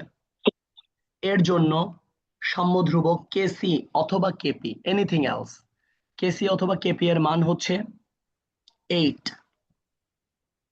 তাহলে তোমাকে বলা হয়েছে যে A plus 3/2B is equal to half of C plus half of D। এই বিক্রিয়ার জন্য সাম্য ধ্রুবক K এর মান কত হবে? সাম্য ধ্রুবক ধরো K প্রাইম এর মান কত হবে? তাহলে ফার্স্ট রিয়াকশনে সাম্য ধ্রুবকের মান কত ছিল? 8। আগে ওটা লিখে নাও। তার পাওয়ার কত দিবা? কত দিয়ে ভাগ হয়েছে বিক্রিয়াটা? 2 দিয়ে। তাহলে তুমি এর পাওয়ার দিবা 1/2। এর পাওয়ার দিবা 1/2। 1/2 মানে কি? √8। √8। আশা করি বুঝতে পারছো। তোমাকে সেম বিক্রিয়া দিয়ে এবার যদি আমি তোমাকে বলতাম যে যে এটা হইছে 2/5A বিক্রিয়া করে 3/5B বিক্রিয়া করে 1/5C and 1/5D তৈরি হয়েছে। এই বিক্রিয়ার জন্য সাম্য ধ্রুবক K2 এর মান কত? এই বিক্রিয়ার সাম্যধ্রুবক K2 এর মান কত? চোখ কান বন্ধ করে K2 ইজ ইকুয়াল টু লিখবা। আগের মান কত? আগের বার বিক্রিয়ার মান কত ছিল? আদর্শ বিক্রিয়ার মান কত ছিল? 8। 8 এটার পাওয়ার কত হবে? কত দিয়ে ভাগ হইছে? 5। এর পাওয়ার দিবা 1/5। এটাই হবে কারেক্ট অ্যান্সার। বিষয়টা আশা করি ধরতে পারছো। এভাবে এটা এটা আর কি শর্টকাট প্রসিডিওর। এটা রিটেন প্রসিডিওরে ম্যাথমেটিক্স কেন 1/5 হইলো, এটা একটা কোশ্চেন, আমরা ওই কোশ্চেনের উত্তরে যাব। ওটা রিটেন প্রসিডিওরের সময় আমি বলে দিচ্ছি যেখানটাতে ছিলাম। তাহলে এখানটাতে পরের বারের যে সাম্যধ্রুবকটা হবে, সাম্যধ্রুবক K2 হবে। আগের বারের সাম্যধ্রুবক কত? K1। এটা 2 দিয়ে ভাগ হয়েছে, তাই পাওয়ার হবে কত? হাফ। আর হাফ মানেই এটা কত? রুট। সো এই জন্য এটা কারেক্ট অ্যান্সার হয়েছে।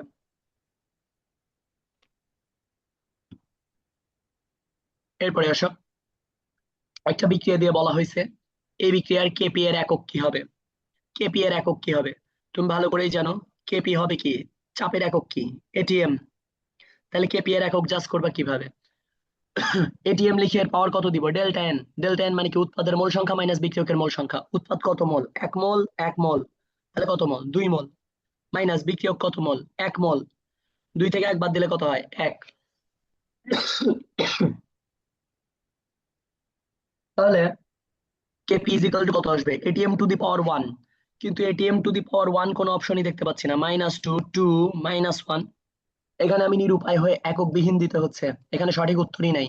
অ্যাকচুয়ালি এটা হাজারি স্যারের বই হওয়া উচিত, সঠিক উত্তর নাই, কিন্তু তারপরেও ভুল ক্রমে দেয়া আছে একক বিহীন। এখন নিরুপায় হয়ে একক বিহীন উত্তর দিতে হচ্ছে। তারপর দেন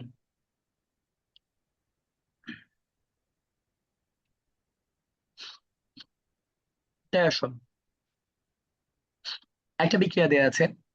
এই বিক্রিয়াতে বলা আছে যে ডাইনাইট্রোজেন ডাইনাইট্রোজেন টেট্রাঅক্সাইড ভেঙে গিয়ে তোমার নাইট্রোজেনের অক্সাইড তৈরি হচ্ছে 25 ডিগ্রি সেলসিয়াস তাপমাত্রায়। এই বিক্রিয়ায় ডাইনাইট্রোজেন টেট্রাঅক্সাইড এবং নাইট্রোজেন ডাইঅক্সাইডের আংশিক চাপ যথাক্রমে 0.69 এবং 0.31 এটিএম হলে কেপি এর মান কত? কেপি এর মান কত? লাইনটা কেটে গেলে আরেকবার একটু জয়েন দিও। ক্লাস চলতেছে, চলতে থাক। প্রথমত তুমি যদি এই বিক্রিয়ার একবার কেপি লিখতে পারো, একটু ক্যালকুলেটরটা রেডি রাখো তো, ক্যালকুলেটরটা একটু হাতের কাছে রাখো তো, ম্যাথটা সলভ করে উত্তরটা একটু দেখো মিলে কিনা। তাহলে কেপি ইজ ইকাল টু কি হবে? উৎপাদের আংশিক চাপ ডিভাইডেড বাই বিক্রিয়কের আংশিক চাপ। উৎপাদকে NO2, উৎপাদকে NO2, তাহলে তোমাকে লিখতে হবে pressure of NO2 bracket first bracket. এটা কত মোল উৎপন্ন হয়েছে? 2 মোল, তাই 2 হবে এটার পাওয়ার। ডিভাইডেড বাই বিক্রিয়ক কত? ডাইনাইট্রোজেন টেট্রাঅক্সাইড। লিখো ডাইনাইট্রোজেন টেট্রাঅক্সাইডের প্রেসার পি। এটা কত মোল উৎপন্ন হয়েছে? 1 মোল, এর পাওয়ার 1। আমাকে জানতে চাওয়া হয়েছে কেপি এর মান কত। একটু মানগুলো বসাও। দেখো তো নাইট্রোজেন অক্সাইডের আংশিক চাপ বা প্রেসারের মান কত? 0.69। তাহলে আমি লিখবো 0.69, এটার উপর কি হবে? Square, divided by dinitrogen tetroxide. এই দেখো, সরি সরি সরি, আমি উল্টা লিখলাম। তোমার তোমার এখানটাতে আহ নাইট্রোজেন টেট্রাঅক্সাইডের, এখানটাতে ডাইনাইট্রোজেন টেট্রাঅক্সাইডের প্রেসারটা প্রথম মান, আর নাইট্রাস অক্সাইড NO2 এর মানটা হচ্ছে সেকেন্ড মান। তাহলে আমার একটু ফল্ট হয়েছে এখানটাতে। সিরিয়ালি রিডিং পড়লে N2O4 এর প্রেসার হচ্ছে 0.69। তাহলে আর NO2 এর প্রেসার হচ্ছে 0.31। তাহলে NO2 এর প্রেসার কত?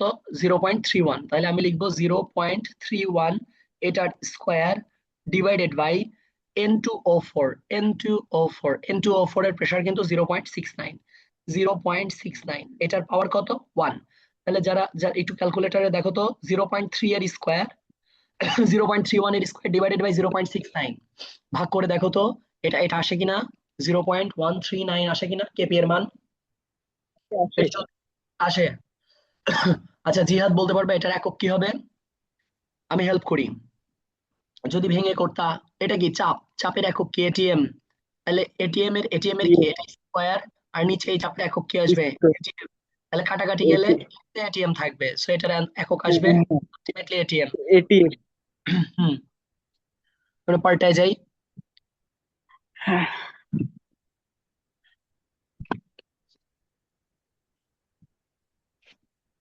এরপরে আসো, হেবার বস পদ্ধতিতে অ্যামোনিয়া উৎপাদনে কোন প্রভাবকটি ব্যবহৃত হয়? কোন প্রভাবকটি ব্যবহৃত হয়? অ্যামোনিয়া উৎপাদনের প্রভাবক। আলটিমেটলি আমি কিন্তু এটা পড়ায় নিয়ে আসছি। আমি এখানে পড়াইছিলাম যে অ্যামোনিয়া উৎপাদনের প্রভাবক কিন্তু নিকেল, এবং প্রভাবক সহায়ক কি? মলিবডেনাম। নিকেল অবস্থান্তর মৌল এবং লোহাও অবস্থান্তর মৌল। কখনো কখনো বিক্রিয়ায় নিকেলের এগেইনস্টে আয়রন ব্যবহার করা হয়। নিকেলের এগেইনস্টে আয়রন ব্যবহার করা হয়। এখন একটু কোশ্চেনটা একটু দেখি। এটার মেইনলি যে নিকেলের কোনটা প্রভাবক হিসেবে ব্যবহৃত হয়? আলটিমেটলি কারেক্ট আনসার হবে কি? নিকেল। এটার জন্য আলটিমেট কারেক্ট আনসার হবে নিকেল। নিকেল যদি না পেতাম তাইলে আয়রন দিতাম। এখানে আমার কারেকশন, এটা সিলেকশন একটু প্রবলেম হয়েছে। এটা প্রভাবক হবে আলটিমেটলি নিকেল। আর প্রভাব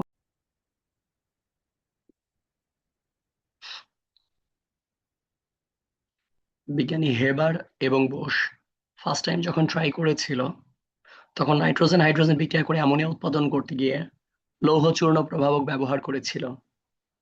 ফার্স্ট টাইম ব্যবহার করছিল লৌহ চূর্ণ প্রভাবক। এজন্য লৌহ চূর্ণকে ম্যাক্সিমাম বইয়ে কারেক্ট অ্যান্সার হিসেবে কনসিডার করা হয়। সহায়ক হিসেবে ব্যবহার করা হয় মলিবডেনামের গুঁড়া। সো ফার্স্ট টাইম যে অ্যাটেম্পট নিয়েছিল সেই অ্যাটেম্পটটাকে কারেক্ট অ্যান্সার হিসেবে ধরা হয়। এখন তার রেসপেক্টে যে কারেক্ট অ্যান্সার গুলো হবে আমি ওইটাতে যাচ্ছি।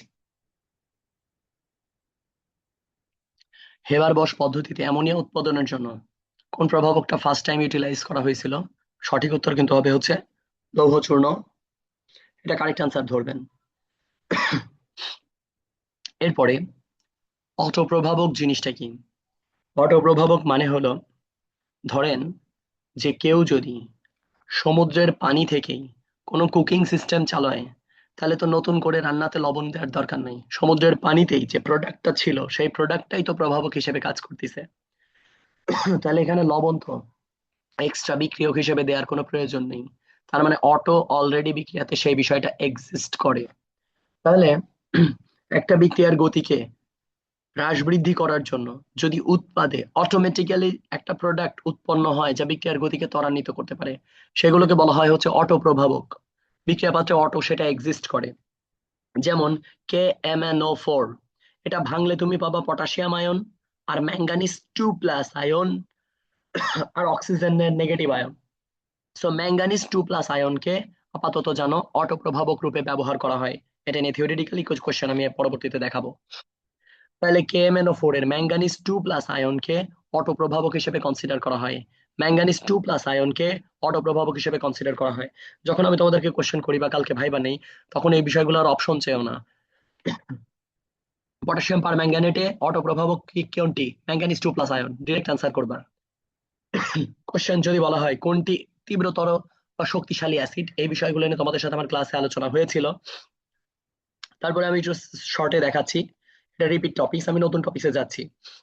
কোনটা সবচেয়ে শক্তিশালী অ্যাসিড? হাইড্রোজেনকে সবসময় কত ধরতে হয়? +1। হাইড্রোজেনকে সবসময় কত ধরতে হয়? +1। পরমাণু আছে একটা, তাই 1 দিয়ে গুণ যোগ।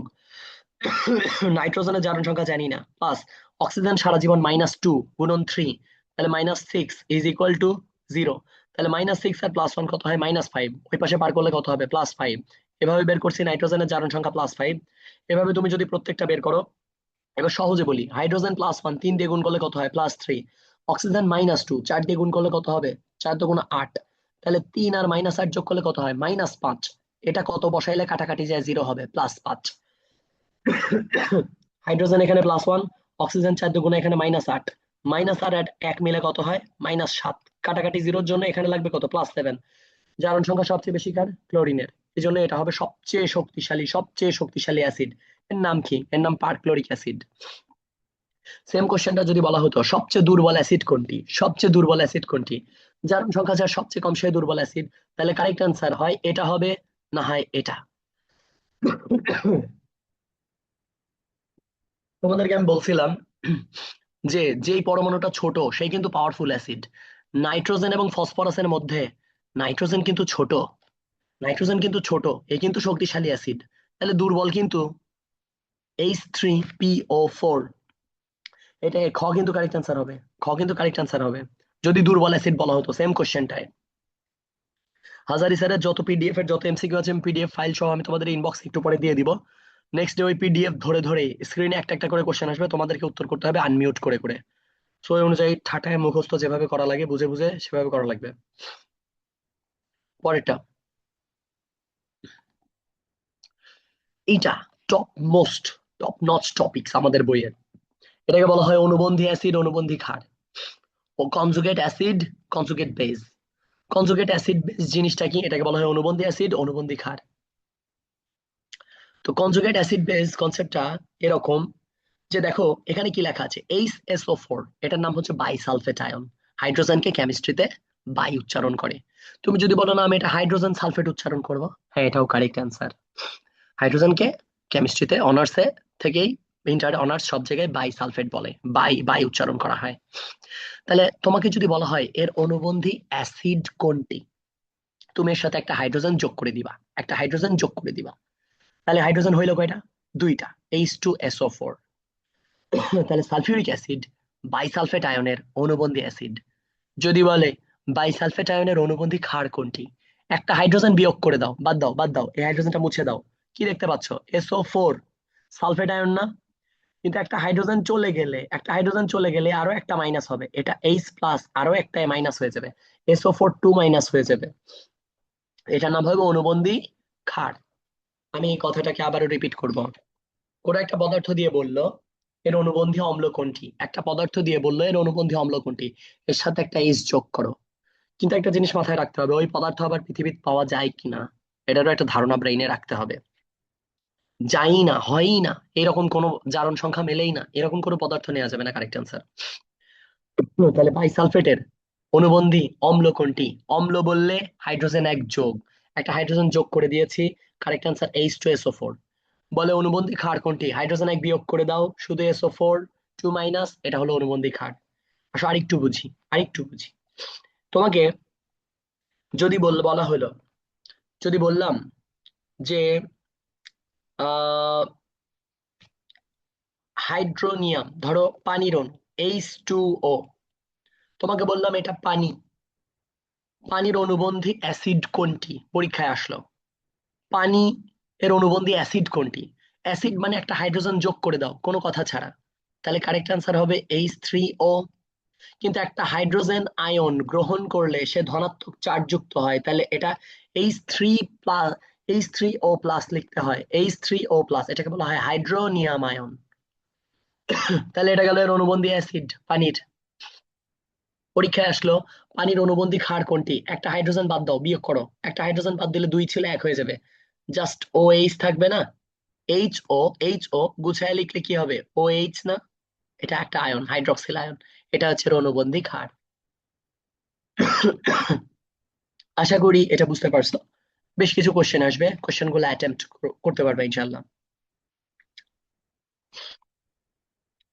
কমন কোশ্চেন, নিচের কোনটি বাইসালফেটের অনুবন্ধী অম্ল? একটা হাইড্রোজেন যোগ করে দাও, H2SO4, এটা কারেক্ট অ্যান্সার। নিচের কোনটি অনুবন্ধী অম্ল এবং ক্ষার কম্বাইন্ড উত্তর আছে? অনুবন্ধী অম্ল এবং ক্ষার দুটাই উত্তর আছে, এরকম যৌগ কোন দুইটা? হ্যাঁ, অনুবন্ধী অ্যাসিড এবং ক্ষার দুইটা জোড়া বা কাপলেরই নাম আছে, সেটা পানির H2O। তোমাকে কি বলছিলাম, পানি এর অনুবন্ধী অম্ল কোনটি? একটা হাইড্রোজেন যোগ করো, কি হবে? H3O+। এবার বললাম একটা হাইড্রোজেন বিয়োগ করো, একটা হাইড্রোজেন বিয়োগ করলে কি পাবা? OH-, OH-। তাহলে কোনটি অনুবন্ধী অম্ল ক্ষারক যুগল? আচ্ছা, হাজারি স্যারের বইয়ের কোশ্চেন রীতিমতো এখানটায় ফল্ট হয়েছে। সো এখানটাতে H2O হবে না, এখানটাতে হবে হাইড্রক্সিল আয়ন, এটা হবে না, এটা হবে OH-। বইয়ের প্যাটার্নের পিডিএফ, একদম অরিজিনাল বইয়ের পিডিএফটা আমি তোমাদের ইনবক্সে দিয়ে রাখবো, তুমি বিষয়গুলো চেক দিবা। বইয়ের জায়গায় জায়গায় একটু ভুল ত্রুটি আছে, ওইগুলো কারেকশন করে নিতে হবে। তাইলে অনুবন্ধী অম্ল এবং ক্ষারক যুগল, অম্ল ঠিক আছে H3O+, আর ক্ষার যুগল হবে কি? OH-। এটা হবে কারেক্ট আনসার।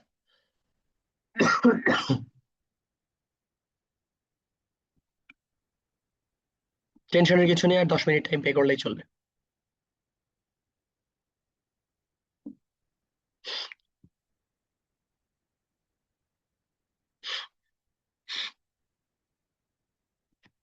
এরপরে আসো, তোমাকে তোমাকে যদি বলা হয় অম্লের ক্ষারকত্ব আর ক্ষারের অম্লত্ব, তো একটা অ্যাসিড এবং ক্ষারের তুল্য সংখ্যাই হয় তার ক্ষারকত্ব অথবা অম্লত্ব। তুল্য সংখ্যাই হবে তাদের অম্লত্ব অথবা ক্ষারকত্ব। এবং দ্বিতীয় প্রিন্সিপাল, একটা ধাতব অক্সাইডের অক্সিজেন পরমাণুর সংখ্যার সাথে 2 দিয়ে গুণ করলে তার অম্লত্ব অথবা ক্ষারকত্ব জানা যায়। আবারও, একটা অ্যাসিড বা ক্ষারের তুল্য সংখ্যা হয় তার অম্লত্ব অথবা ক্ষারকত্ব। এখন অ্যাসিডের তুল্য সংখ্যা বুঝি না, যেমন sulphuric acid H2SO4। Sulphuric acid কয়টা হাইড্রোজেন আয়ন দিতে পারে? 2টা। এটাই এর ক্ষারকত্ব। অ্যাসিডের জন্য অ্যান্টি শব্দ হচ্ছে ক্ষারকত্ব, আর ক্ষারের জন্য অ্যান্টি শব্দ হচ্ছে অম্লত্ব। একটা অ্যাসিড যে কয়টা হাইড্রোজেন আয়ন দান করতে পারে তাকে বলা হয় তার তুল্য সংখ্যা অথবা ক্ষারকত্ব। একটা সোডিয়াম হাইড্রোক্সাইড কয়টা হাইড্রোক্সিল আয়ন দিতে পারে? আছেই একটা। তাহলে এর কিন্তু অম্লত্ব 1, কারণ সে নিজে একটা ক্ষার। কয়টা হাইড্রোক্সিল দিতে পারবে? 1। তাহলে একটা ক্ষার যে কয়টা একটা ক্ষার যে কয়টা হাইড্রোক্সিল আয়ন দিতে পারে তাকে তার তুল্য সংখ্যা বলে।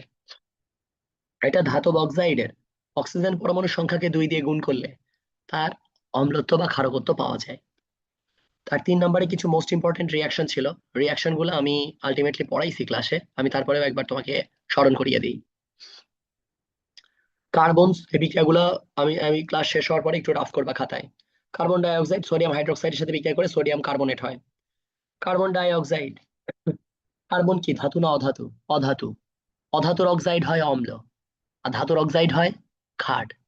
অধাতুর অক্সাইড অম্ল, আর এটা কি ক্ষার। অ্যাসিড ক্ষার বিক্রিয়া করে কি পাবা? লবণ পানি। এই যে লবণ, এই যে পানি। এই অ্যাসিডটার সাথে কত মোল ক্ষার বিক্রিয়া করছে? 2 মোল। তাই এই অ্যাসিডের ক্ষারকত্ব 2। এই অ্যাসিডটা লবণ পানি উৎপাদন করতে কত মোল ক্ষার বিক্রিয়া করে? 2 মোল। বিক্রিয়া ব্যালেন্স করতে হয়, তাছাড়া তো বোঝা যাবে না। 2 মোল ক্ষার বিক্রিয়া করছে, তাই এর এর ক্ষারকত্ব 2। Sulphur die oxide, sulphur অধাতু, অধাতব oxide হচ্ছে অম্ল। এর সাথে ক্ষার বিক্রিয়া করে লবণ পানি উৎপাদন হয়েছে। তাহলে এই ক্ষারের সাথে অ্যাসিডের সাথে ক্ষার বিক্রিয়া করে লবণ পানি উৎপাদন হয়েছে। কয় মোল ক্ষার? 2 মোল ক্ষার। তাই এর ক্ষারকত্ব 2।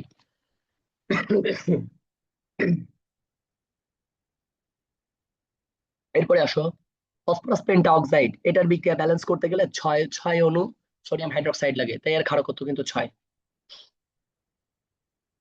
যেমন একটা পরীক্ষায় ধরো সালফার ডাই অক্সাইডের ক্ষারকত্ব কত? সালফার ডাই অক্সাইডের ক্ষারকত্ব কত? সালফার ডাই অক্সাইডের ক্ষারকত্ব তুমি এর আগেই পড়ে আসছো। সালফার ডাই অক্সাইডের ক্ষারকত্ব হবে 2, কারণ বিক্রিয়া ব্যালেন্স করতে 2 মোল ক্ষার লাগবে। এরপরে আসো, তোমার কি মনে আছে 2 নম্বর প্রিন্সিপালটার কথা? 2 নম্বর প্রিন্সিপালটার কথা মনে আছে? এই যে এখানে একটা লাইন লেখা ছিল, ধাতব ধাতুর অক্সিজেনের পরমাণুর সংখ্যার সাথে 2 দিয়ে গুণ করলে তার অম্লত্ব বা ক্ষারকত্ব বোঝা যায়।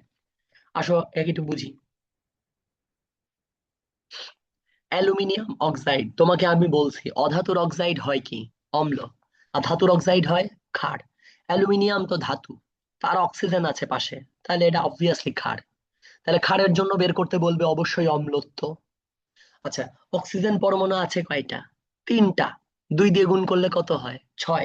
3 × 2 = 6, এই জন্য 6 কারেক্ট অ্যান্সার। না ভাই, আমি এটা বুঝতে চাই বিক্রিয়ার মাধ্যমে। তাহলে তুমি খাতায় যে জিনিসটা পরবর্তীতে রাফ করবা, অ্যালুমিনিয়াম অক্সাইডের সাথে হাইড্রোক্লোরিক অ্যাসিডের বিক্রিয়া দিবা, দিয়ে সুন্দর করে বিক্রিয়াটা ব্যালেন্স করো। দেখবা যে হাইড্রোক্লোরিক অ্যাসিড লাগবে 6 মোল, তাছাড়া বিক্রিয়া ব্যালেন্স হয় না। এর থেকে বোঝা যায় যে এর অম্লত্ব 6। 6 মোল অ্যাসিড লাগবে এই বিক্রিয়া কমপ্লিট করতে, তাই এর অম্লত্ব 6। এবার আসো, পূর্ববর্তী পড়া মনে আছে কিনা একটু দেখি। অ্যামোনিয়া এর অনুবন্ধী অম্ল কোনটি?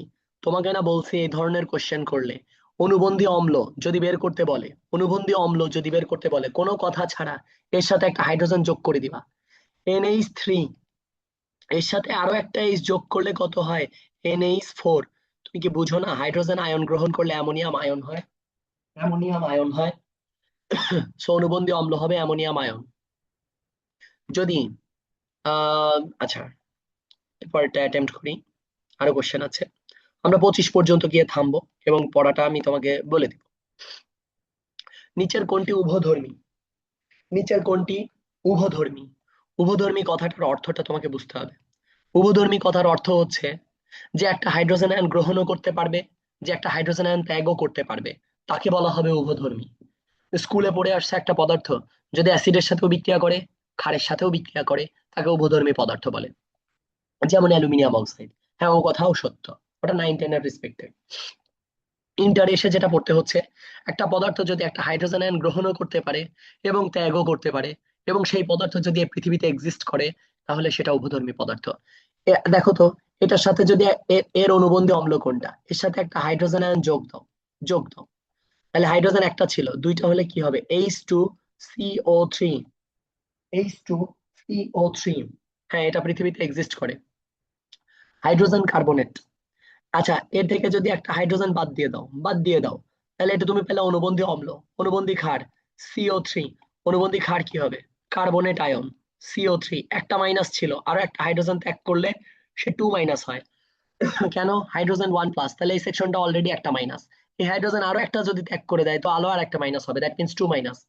সো এখান থেকে এর এর অম্লধর্মী পদার্থ সম্ভব, এর ক্ষারধর্মী পদার্থ সম্ভব, তার মানে এর অনুবন্ধী ক্ষার দুইটাই পসিবল। তাই এটা আলটিমেটলি উভধর্মী। তুমি কোশ্চেন করতে পারতা বাকিগুলো কারেক্ট অ্যান্সার হবে না কেন, যুক্তি দেখান। আচ্ছা, অ্যামোনিয়া। অ্যামোনিয়া একটা হাইড্রোজেন আয়ন গ্রহণ করলে অ্যামোনিয়াম আয়ন হয়, এ কথা সত্য, এটা পৃথিবীতে এক্সিস্ট করে। এবার একটা হাইড্রোজেন বিয়োগ করলে NH2 হয়। NH2 নামে পৃথিবীতে কোনো যৌগই নাই, যার কারণে এটা পসিবল না। হাইড্রোনিয়াম আয়ন, এ যদি একটা হাইড্রোজেন আয়ন গ্রহণ করে, জীবনে কোনোদিন H4 পসিবলই না। H4O অক্সিজেনের যোজনী এক্সটেন্ড করে, এটা পসিবলই না। কার্বনেট আয়ন, এ কি করে হাইড্রোজেন আয়ন ত্যাগ করবে? ওর কাছে তো নাই, যার কারণে বাকি তিনটা সবই রং অ্যান্সার, একটাই কারেক্ট অ্যান্সার। আমরা 25-এ থেমে যাব। নিচের কোনটি উভধর্মী পদার্থ? হ্যাঁ, অবভিয়াসলি পানি একটা উভধর্মী পদার্থ। কারণ কারণ পানি একটা হাইড্রোজেন আয়ন গ্রহণ করলে হবে H3O হাইড্রোনিয়াম প্লাস, একটা হাইড্রোজেন আয়ন ত্যাগ করলে হবে হাইড্রক্সিল মাইনাস। পসিবল। অ্যামোনিয়া ত্যাগ করলে হবে NH2। পসিবল না, এটা বাদ। এই সেলতে একটা হাইড্রোজেন আয়ন ত্যাগ করতে পারবে, হবে ক্লোরাইড আয়ন। আচ্ছা, শুধু ক্লোরাইড আয়ন, কিন্তু অলরেডি দেখো, সে আলটিমেটলি একটা অ্যাসিড। সে আলটিমেটলি হাইড্রোক্লোরিক অ্যাসিড, অটো একটা অ্যাসিড। সে লিকুইড আয়নে এমনিতেই হাইড্রোজেন আয়ন এবং ক্লোরাইড আয়ন দেয়। এই সেল এটা এমনিতেই হাইড্রোজেন আয়ন দেয়, কিন্তু আর একটা হাইড্রোজেন গ্রহণ করে জীবনে কোনোদিন এমন যৌগ পড়ো নাই H2Cl, এরকম কোনো যৌগই পৃথিবীতে নাই। সো সালফিউরিক অ্যাসিড একটা হাইড্রোজেন আয়ন ত্যাগ করতে পারবে, হবে কি বাই সালফেট আয়ন। আর একটা হাইড্রোজেন আয়ন গ্রহণ করলে সে হবে H3SO4। ভাই, H3SO4 প্যাটার্নটা সলিড হচ্ছে না। সো এই বাকিগুলার এই অযৌক্তিক উত্তরের কারণে একটাই কারেক্ট অ্যান্সার পড়ে, সে হচ্ছে পানি। এই জন্য এটা উভধর্মী পদার্থ। একটা ওয়ার্ডের সাথে পরিচিত হই, সেটার নাম হচ্ছে অ্যাম্পিপ্রোটিক। অ্যাম্পিপ্রোটিক। এমপি শব্দের অর্থ একটি মাত্র হাইড্রোজেন আয়ন ত্যাগ করা পসিবল কার পক্ষে? অ্যাম্ফিপ্রোটিক মানে সেই সব পদার্থ যারা শুধুমাত্র একটা হাইড্রোজেন আয়ন ত্যাগ অথবা একটা হাইড্রোজেন আয়ন গ্রহণ করতে সক্ষম। আবারও বলছি, অ্যাম্ফিপ্রোটিক কথার অর্থ এমন সব পদার্থ যারা একটি মাত্র হাইড্রোজেন আয়ন ত্যাগ অথবা একটি মাত্র হাইড্রোজেন আয়ন গ্রহণ করার ক্যাপাসিটি রাখে, তাদের অ্যাম্ফিপ্রোটিক বলে। আসো একটু চেক করি। সালফিউরিক অ্যাসিডকে যদি একটা হাইড্রোজেন আয়ন গ্রহণ করাইতে চাও, H3 হবে, পসিবল না। একে একটা গ্রহণ করাইতে গেলে H4 হবে, এমন যৌগ পসিবল না। H4 হবে, পসিবল না। অবভিয়াসলি এটাই পসিবল, তারপরেও যুক্তি চেক দিব। একটা ও গ্রহণ করায় দিলে H2SO4 হবে, হ্যাঁ পসিবল। একটা যদি ত্যাগ করায় দাও, এরে বাদ দাও, SO4 সালফেট আয়ন, হ্যাঁ পৃথিবীতে এক্সিস্ট করে। তাহলে দুইটাই পসিবল, ত্যাগও করানো পসিবল, গ্রহণও করানো পসিবল, যার কারণে 4 হবে কারেক্ট অ্যান্সার। এই জন্য এটা অ্যাম্ফিপ্রোটিক। 0.05 মোলার সালফিউরিক অ্যাসিড দ্রবণের পিএইচ কত? আমরা পিএইচ ক্যালকুলেশনটা একটু আমরা আগে থেকেই জানি, যে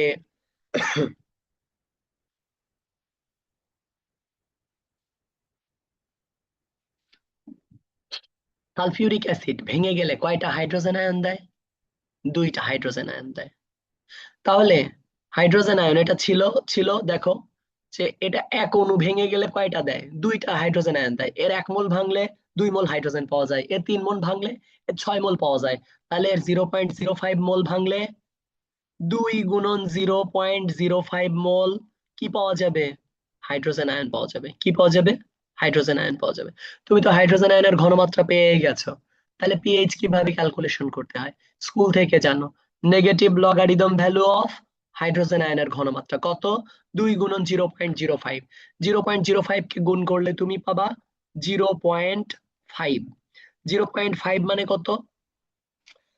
সরি, 0.05 কে 2 দিয়ে গুণ করলে পাবা তুমি 0.1। 0.1 0.1 মানে কত?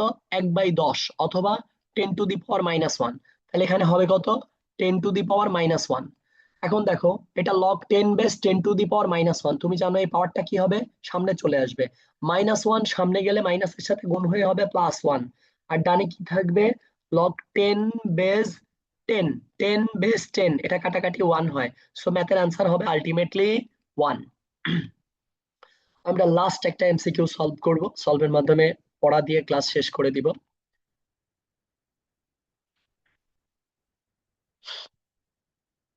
এই কোশ্চেনটা কেমন? এই কোশ্চেনটা বলা আছে,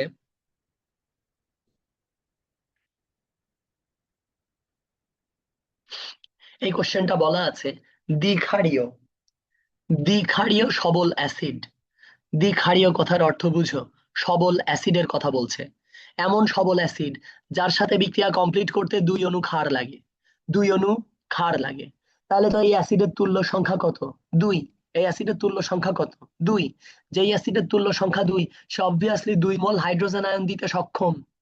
যেই অ্যাসিডের তুল্য সংখ্যা 2, সে 2 মোল হাইড্রোজেন আয়ন দিতে সক্ষম। আমি বুঝে গেছি, এটা তার মানে হাইড্রোজেন আয়নের ঘনমাত্রা। কিন্তু হাইড্রোজেন আয়নের ঘনমাত্রা কত মোল হবে? 2 মোল। 2 মোল। আমাকে আমাকে 1 মোলের জন্য ঘনমাত্রা দিছে কত? এই যে মোল পার লিটার, মোলার মানে কি? মোল পার লিটার 0.05 মোলার। তাহলে হাইড্রোজেন আয়নে যেহেতু বলাই আছে দ্বিক্ষারীয়, তাহলে এর অরিজিনাল ঘনমাত্রা 0.05 কে 2 দিয়ে গুণ করে দেখো ক্যালকুলেটরে, রেজাল্ট আসবে 0.01। 0.01 মানে কিন্তু 10 টু দি পাওয়ার -2। তাহলে তুমি হাইড্রোজেন আয়নের ঘনমাত্রা জানো, তাহলে negative logarithm value of hydrogen আয়নের ঘনমাত্রা 10 টু দি পাওয়ার -2। এই -2টা সামনে আসলে এটা হয়ে যাবে কত? +2। আর লগ 10 বেস 10 এর মান হবে 1, সো ম্যাথের অ্যান্সার হবে +2। +2 হবে কারেক্ট অ্যান্সার।